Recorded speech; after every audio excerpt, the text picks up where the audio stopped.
तेरे बिन खाली खाली मेरे पल सोनिए, दुनिया बड़ा ये वखरी मेरे नाल तू चल सोनिए। मैं तेरे नाल रहना, मैं तेरे नाल रहना, तेनू मैं हो कहना ना हो भी मैं तो दूर नहीं। शुरू से काफ़ी ज़्यादा शौक रहा है, लेकिन उसको मैंने कभी अपने बिजनेस में आगे नहीं आने दिया। मैंने अपनी फर्स्ट प्रायोरिटी बिजनेस को दी। मैंने उनसे, मैं बिल्कुल पैसे नहीं थे, एक टाइम आया कि वो 54 लाख के मेरे कर्जई हो गए। लाइफ का कुछ जो सबसे टफ मोमेंट कौन सा था आपकी ज़िंदगी का, जो आप कभी नहीं भूल सकते? मेरे फादर की डेथ।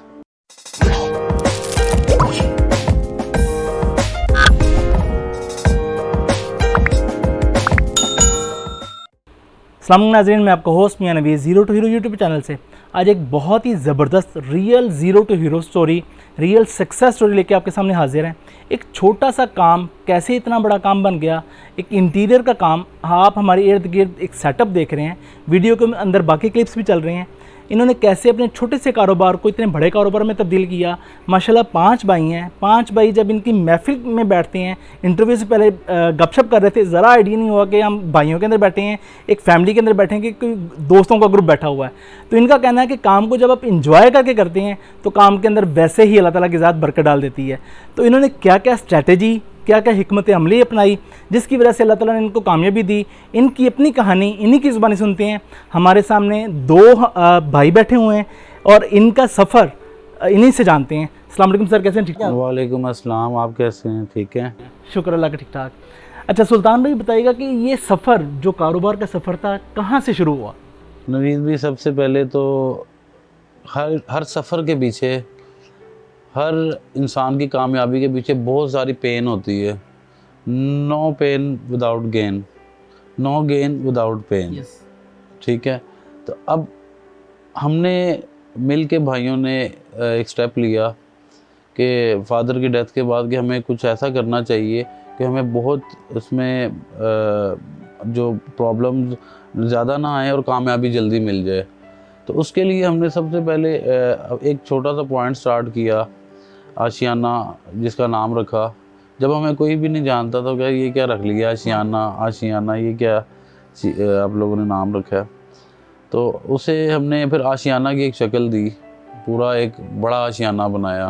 तो उसमें जब हम एक स्टार्टिंग में हमने एक वैसे लोगों के ऑर्डर्स पकड़ते थे, लाइक जाना और कहना कि हम ये काम कर रहे हैं, इंट्रोड्यूस करवाना, तो हमें कोई नहीं मुंह लगाते थे लोग। कहते यार ये क्या, ये इन्होंने ऐसे एक्स्ट्रा पैसे मनी बनाने के लिए कोशिश कर रहे हैं, ट्राई कर रहे हैं।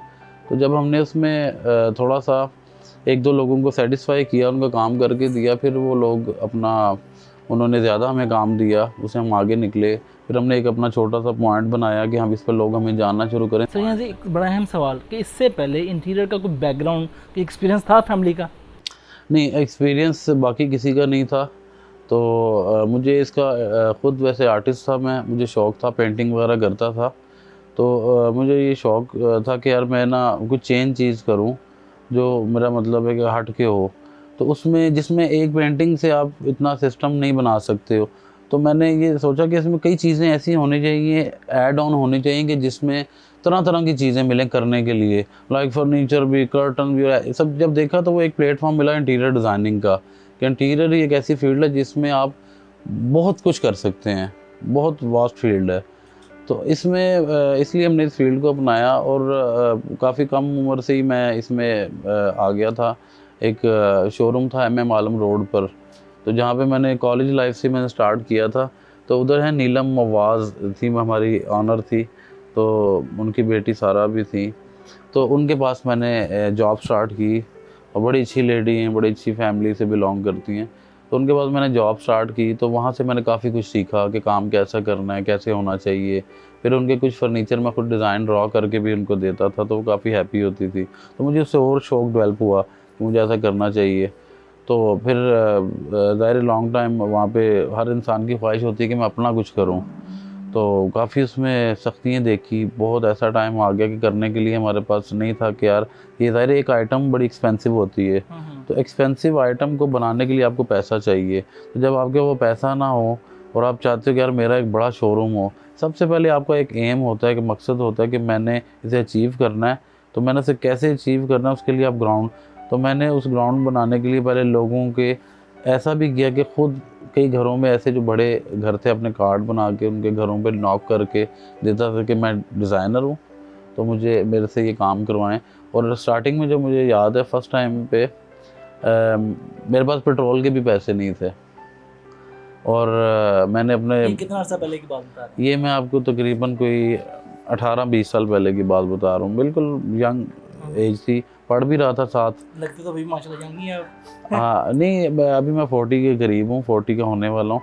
तो मैं तकरीबन कोई 19-20 साल का था, मुझे पढ़ भी रहा था साथ, तो FC कॉलेज में, और साथ में था कि यार मुझे कुछ होना चाहिए सिस्टम ऐसा कि लोगों को देखना ना सबके पास सब कुछ है, किसी के पास बड़े अच्छे अच्छे मोबाइल हैं, अच्छी अच्छी गाड़ी हैं, सब कुछ है। तो मेरे पास, हम एक वैसे अमीर फैमिली से बिलोंग करते थे, लेकिन उन्होंने सबको, हमें एक बार दोबारा क्राइसिस आ गए।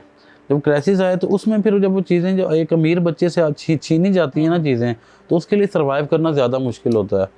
तो जब वो सर्वाइव दोबारा करना पड़ा, और वो बड़ी मुश्किल थी, और मार्केट को देखना बड़ा मुश्किल था, तो इसमें करते करते फिर ऐसा टाइम आया कि मेरे पास पेट्रोल के पैसे नहीं है और मुझे काम करना था। कि फिर मैं भाई को, छोटे को पकड़ा और मैं गया, एक प्लाज़ा था, तो मैंने वो जानने वाले थे वहाँ पे, उनको अपना बताया। वो पहले मुझे जानते थे कि ये तो बड़ा सेट लड़का था, उन्होंने मुझे पहले बुला लिया कि आप मेरा कार्ड देखते ही ना कि आशियाना सुल्तान नाम पढ़ के, और भी लोग वेट कर रहे थे, तो उन्होंने मुझे ऊपर बुला लिया।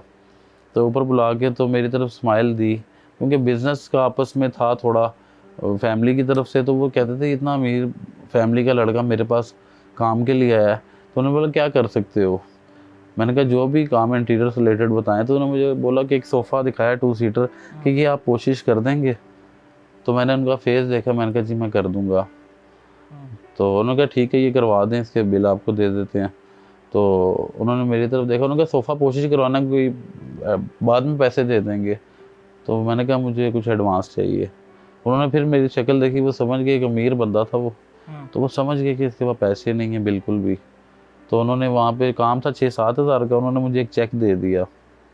वो चेक था 11,000 का। उन्होंने कहा ये आप ले लें, आप काम करवाएं। स्माइल दी मेरी तरफ। और फिर वहाँ से करते करते एक टाइम ऐसा आ गया कि मैंने उनका एक ऑर्डर किया, वहीं पे उन्होंने मुझे, और जो ऑफिसेज थे उन्होंने मुझे देख के और ऑर्डर दिए। तो मैंने उनसे, मैं बिल्कुल पैसे नहीं थे, एक टाइम आया कि वो 54 लाख के मेरे कर्ज़ई हो गए। लाइक उन्होंने, उनकी तरफ मेरा बैलेंस इतना बन गया कि 54। उसके अलावा मैं ले भी चुका था काफ़ी पैसे, वो पूरा प्लाजे का काम था कि वो इस तरह की सिचुएशन आई। लेकिन फिर दोबारा गिरे, फिर दोबारा ज़ीरो हो गया, वो भी फंस गए, बैलेंस मार्केट का देने वाला। तो सर्वाइव करते करते मेरे भाइयों ने मेरा साथ दिया, ठीक है, अली ने काफ़ी साथ दिया, असद ने काफ़ी साथ दिया, और सलमान है, ये मेरा मुसलसल साथ दे रहा है। सलमान ने मेरी आधे से ज़्यादा ज़िम्मेदारी ले ली है, और हाथ ऐसे बढ़ाता है कि हर इंटीरियर को कंप्लीट करने में इसका हाथ होता है। यानी कि मैंने अगर शुरू किया है तो उसको मुकम्मल करना, उसमें कलर कॉम्बी, मेरी प्रॉपर हेल्प आउट के काम के अंदर आपके गद्दी नशीन है, ये गद्दी नशीन है। यानी कि कई लोग होते हैं कि जो गद्दी नशीन पे बनते हैं, गद्दी पे आते ज़रूर, लेकिन वो इस काबिल नहीं होते। लेकिन सलमान इस काबिल है, ये बात है, और इसने काफ़ी मेरा साथ दिया है और अभी तक दे रहा है। सर जी, लाइफ का कुछ जो सबसे टफ मोमेंट कौन सा था आपकी ज़िंदगी का, जो आप कभी नहीं भूल सकते? मेरे फादर की डेथ। मेरे फादर की डेथ का जो टाइम था ना, वो, क्योंकि हमारे फादर हमारे दोस्त भी थे और पीरो मुर्शद भी कह सकते हैं। वो सब जितने भी स्टूडेंट हैं वो सब जानते हैं, जो उनके, वो बेसिकली टीचर भी थे स्कूल में और प्रिंसिपल भी थे। तो उन्होंने सबके साथ बहुत अच्छे पेश आए हैं, और बल्कि फ्रेंड रहे हैं सबके। और हर मुश्किल में, हत्ता कि किसी बच्चे को बुखार में, कोई बीमार है, तो उसको वो पट्टियाँ तक खुद करते थे कि यार इसमें इतने वो हम्बल थे और इतने अच्छे दिल के मालिक थे।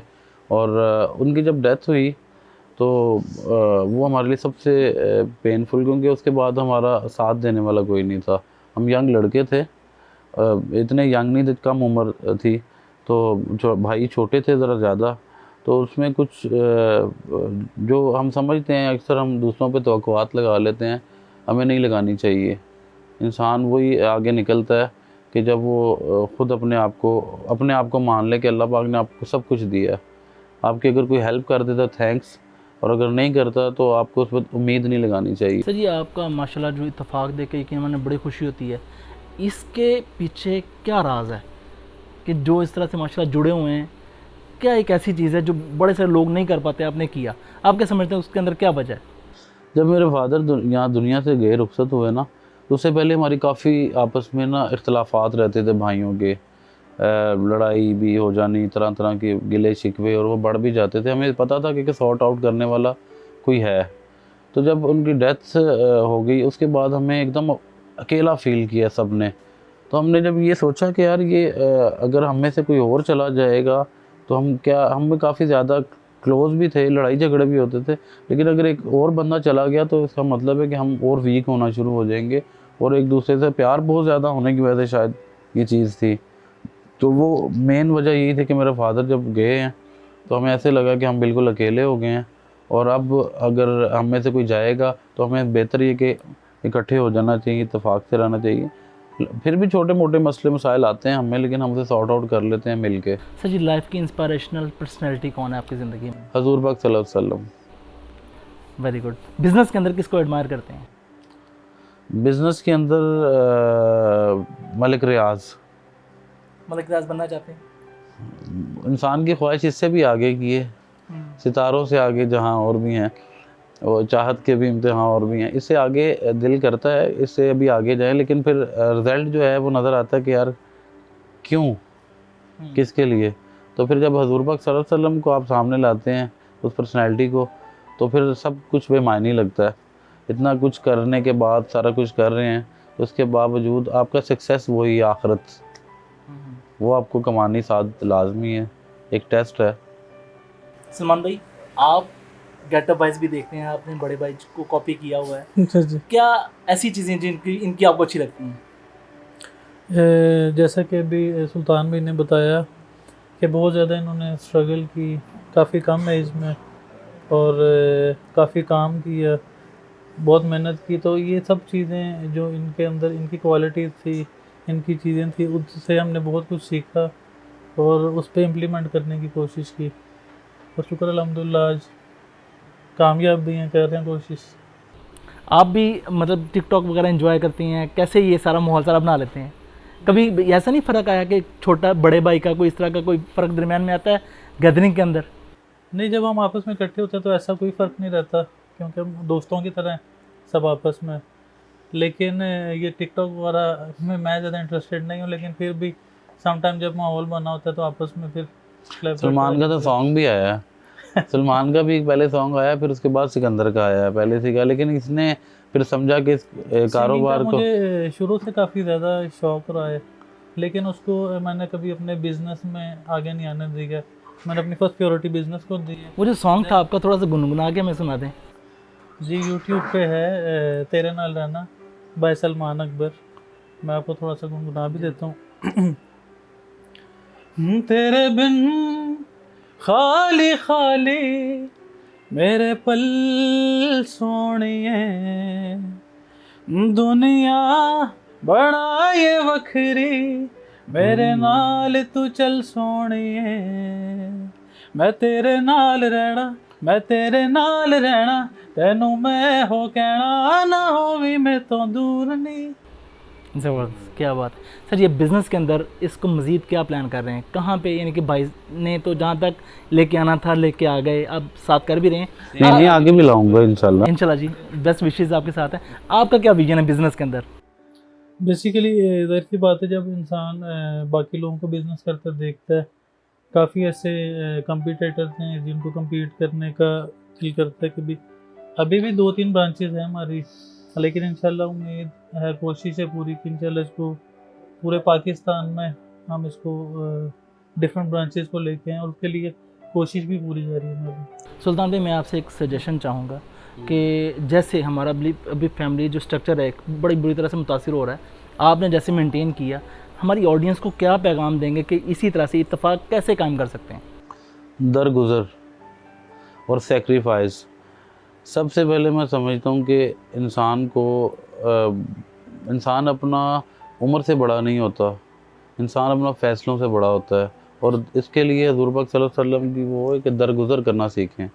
फैमिलीज़ में जब भी आपने सर्वाइव करना है तो कई बातें आपको ऐसी हज़म करनी पड़ती हैं, दरगुजर करना पड़ता है, छोटों की बड़ों की, तो फिर आप उसको लेके चल सकते हैं। जहाँ भी आप टायर्ड होंगे आप भी नुकसान उठाएंगे, ख़ता उठाएंगे, और फैमिलियाँ फिर चूर हो जाती हैं कि वो एक नहीं बात मान रहा, दूसरा नहीं, सबको लेके चलना है और समझा के चलना है अच्छे तरीके से। जहाँ पे आपने सख्ती करेंगे, गुस्सा इख्तियार करेंगे, वहाँ पे बात ख़त्म होनी शुरू हो जाएगी। तो सबसे ज़्यादा ज़रूरी चीज़ है सब्र करें और दरगुजर करें और सेक्रीफाइस, कुर्बानी देना जो है ना, वो छोटों के लिए बड़ों के लिए कुर्बानी देनी पड़ती है। सर बहुत बहुत शुक्रिया। जी नाज़रीन, आज हम मौजूद थे आशियाना इंजीनियर्स पे और इसके जो ऑनर्स थे उनकी बड़ी मज़ेदार गुफ्तगू आपने देखी और सुनी, और उम्मीद करता हूँ इसकी एक दो चीज़ें जो बहुत ही ज़बरदस्त थी, इत्तेफाक जो मुझे इस यहाँ की यूनिकनेस नज़र आई सबसे ज़्यादा, जो उनका यानी कि फ़ोकस है कि आपस में फूट ना पड़े।